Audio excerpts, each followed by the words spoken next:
Hey everybody, welcome back. Today we're going to be using a combination of our Ivation ice cream maker and our Ninja Foodi Power Blender to make black cherry and strawberry sorbet. So you ready? Let's get into this.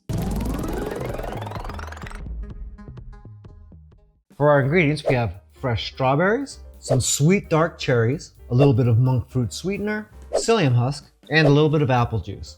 I like to use simply apple for stuff like this, and the main reasons are that it's not made from a concentrate, and it's made with absolutely no added sugar. So the first thing we're going to use is our Ninja Foodi Power Blender, and on that we're going to be using our single serving cup. So go ahead and throw in our strawberries, and our dark cherries, our psyllium husk, our monk fruit sweetener, and our apple juice. The extra sweetener is optional. A lot of people like a really sweet sorbet, so we went ahead and put that in there. Now we'll use the Ninja Foodi Power Blender. Go ahead and take off your pitcher, and we're going to use the single serving cup on here. Now on this, I wouldn't recommend using any of the pre-programmed functions. I would either use the manual or the pulse. I personally like sorbets with a little bit of chunk to them, so I'm just going to pulse this a little bit, but you could turn it on manual and do something like a low or a medium blend, and then just keep that going until you get the consistency that you want. So I'm going to go ahead and pulse this now.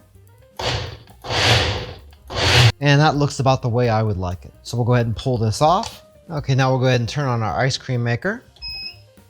Set it to 45 minutes. And we'll go ahead and pour in our mix. Now all we gotta do is start this up and wait.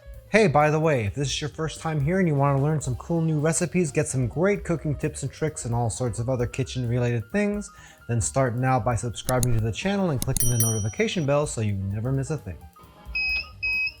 Okay, once that gets done, we can go ahead and check this. And as you can see, that looks really good. If you'd like to learn a little bit more about Joe's Phenomenal, you can watch a couple more videos, or you can check us out online at joesphenomenal.com. Well, that was super easy and it came out perfect for us. But remember, if your sorbet comes out just a little bit too soft for you, you can always stick it in the freezer for an hour or two and that should firm it right up. I thank you so much for taking a little bit of time out of your busy day to watch our video. It really means a lot to me and hope to see you back here again really soon.